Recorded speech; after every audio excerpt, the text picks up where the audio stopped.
Jim the Anvil Neidhart was many things. Powerlifter, tag team savant, Hart family in-law, human fire hydrant, and a walking contradiction. He had the beard of a biker, the laugh of a Bond villain, and the patience of a dad at Disney World during a heatwave. To fans, he was the muscle behind the magic of the Hart Foundation. But behind the curtain, he was a proud man with a short fuse and a long memory. The Anvil was never a company guy in the way that Vince McMahon liked his toys polished and pliable.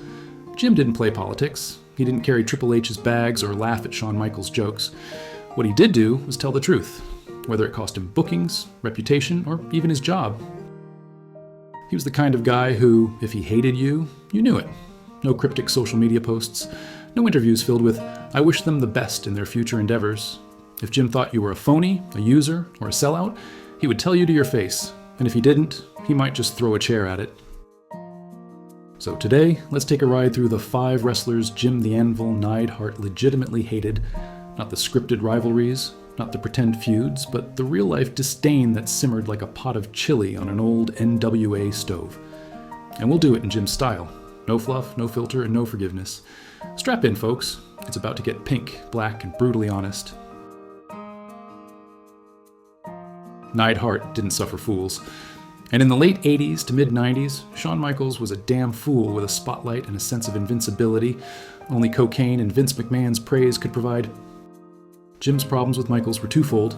First, the disrespect toward Bret Hart, his brother-in-law and longtime tag partner. And second, Shawn's backstage behavior. Michaels wasn't just arrogant, he was toxic. Michaels, during the peak of his cocky, arrogant, heartbreak kid persona, was the embodiment of what Neidhart couldn't stand. Entitlement, disrespect, and the kind of ego that didn't just fill a room, but expanded like a balloon until it exploded in your face. Neidhart, who prided himself on being direct and no-nonsense, couldn't stand Michaels' petty attitude and self-absorbed behavior. He saw Michaels as someone who was too focused on himself to understand the value of teamwork. Michaels was known for holding down talent he didn't like, and when the Harts stood up to him, the clique backstage politics intensified. Neidhart saw Michaels as a symbol of everything wrong with the business, self-indulgent, ego-driven, and protected by management no matter how many people he buried. This one's personal. Jim Neidhart's hatred for Vince McMahon wasn't about creative control or missed title runs. It was about betrayal. When Vince unceremoniously fired Neidhart on air in 1997, during the fallout from the Montreal Screwjob, it wasn't just business, it was a knife in the back. Jim, loyal to the Hart family, stayed behind in WWE after Bret was screwed, but he quickly realized he'd walked into a trap. WWE used him on TV for a short storyline with DX, where he was humiliated, beaten down, and then publicly fired by Vince. Neidhart later said, "They brought me in just to bury me. That wasn't business, that was punishment." Jim Neidhart appreciated strength. What he couldn't stand was false bravado. And the Ultimate Warrior was the living embodiment of that. Warrior looked like He-Man, ran like Sonic the Hedgehog, and wrestled like a toddler in a ball pit. Behind the scenes, Warrior was notoriously paranoid, egotistical, and impossible to work with. Jim, who valued in-ring psychology and real toughness, reportedly called Warrior a joke to several locker room members. He resented how Warrior treated wrestling as a one-man show, and how Vince pushed him to the moon while more grounded workers like himself were sidelined. In a shoot with kayfabe commentaries, Neidhart scoffed at Warrior's work ethic. "Guy's got muscles where his brain should be. You can't trust someone who paints his face, runs to the ring, and can't even do a headlock." The Anvil hated how Warrior stiffed opponents and blew up 5 minutes into a match. To Jim, that wasn't wrestling. That was cosplay with a death wish. You'd think 2 guys married into the Hart family would get along, right? Wrong. Davey Boy Smith, the British Bulldog, and Jim Neidhart had a volatile relationship behind the curtain. While they worked together frequently, Neidhart viewed Davey as unreliable and politically two-faced. According to multiple shoot interviews from Bret and Diana Hart, there were backstage fights between the two involving everything from money to loyalty. One key rift came after the Montreal Screwjob. Davey and Neidhart both left the company, only for Davey to later return, which Jim saw as a betrayal. In Bret's book, he wrote, "Jim felt Davey had sold out. There was a lot of bitterness between them for years." Neidhart reportedly hated that Davey would say one thing in the locker room and do another in front of Vince.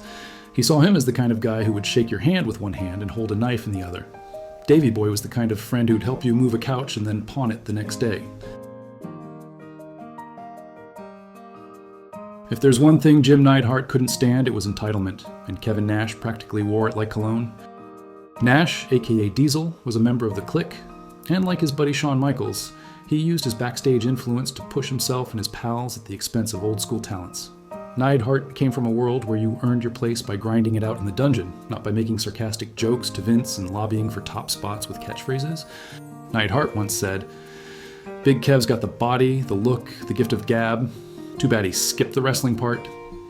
Nash openly criticized guys from the previous era as dinosaurs while riding the political wave that flattened careers like Neidhart's. Jim never respected Nash's rise or his attitude toward the business. To Neidhart, Nash represented the shift from wrestlers to sports entertainers, and that shift cost guys like him their jobs. In a world where the loudest voices often drown out the most loyal ones, Jim the Anvil Neidhart was a relic of a better, bloodier time. He was the kind of guy who earned his scars, respected the ring, and remembered every single person who pissed on that code like it was a urinal in a dive bar. To understand Neidhart's hatred is to understand wrestling itself, not the sanitized version with neon lights and choreographed flips, but the backroom politics, the broken promises, and the smell of liniment and ego in a locker room where respect was traded like currency. Jim wasn't a saint. He had demons bigger than his traps. But what made his hatred so real, so palpable, was that it came from a place of principle. It wasn't about jealousy, it wasn't even about fame. It was about loyalty. And when you broke that unspoken code, you were on the list, not the Chris Jericho kind, the Neidhart kind, etched in rage and locked behind clenched teeth. The Anvil didn't do podcasts. He didn't go on social media crusades. His hatred didn't need a platform, it needed a target. And those who landed in his crosshairs learned quickly that this wasn't a gimmick. You didn't disrespect the business, the locker room, or his family without consequences. Some guys settled beefs with stiff forearms. Jim settled his with receipts that felt like you owed him money and insulted his mother in the same sentence. What's crazy is that despite being surrounded by louder personalities, Neidhart mattered, because he was real. He was the muscle behind Bret's finesse, the unpredictability behind Hart Foundation precision, and the backstage moral compass that pointed directly toward "don't be a dick." He didn't hate casually. That laugh, that infamous unhinged bark, wasn't a gimmick. It was the sound of a guy who knew exactly who was full of it and wasn't afraid to call them out with fists or fury. When Warrior stiffed people, Jim bristled. When Shawn pulled strings and buried friends, Jim boiled. When Vince threw loyalty out the window in favor of profit, Jim seethed. And when politics replaced work ethic, Jim practically broke the goddamn compass in two. In the twilight of his career, he was the grizzled vet that younger guys should have looked to, not for flashy flips or Twitter lessons, but for how to stand your ground when everyone else is tap dancing on quicksand. He was no saint, he had his demons, but he also had a backbone, and in wrestling that's rarer than a clean finish at WrestleMania. So when we talk about Jim Neidhart's enemies, the people he really hated, we're not gossiping. We're telling the story of a man who bled for this business and had no patience for those who took it for granted. And in the end, maybe the best tribute we can give the Anvil isn't a plaque or a Hall of Fame package with a voiceover. Maybe it's just this. Don't screw the boys, don't sell out your values. And if you do, pray Jim Neidhart's not waiting for you behind the curtain. Because if he is, you're going to hear that laugh and then see stars. Thanks for watching.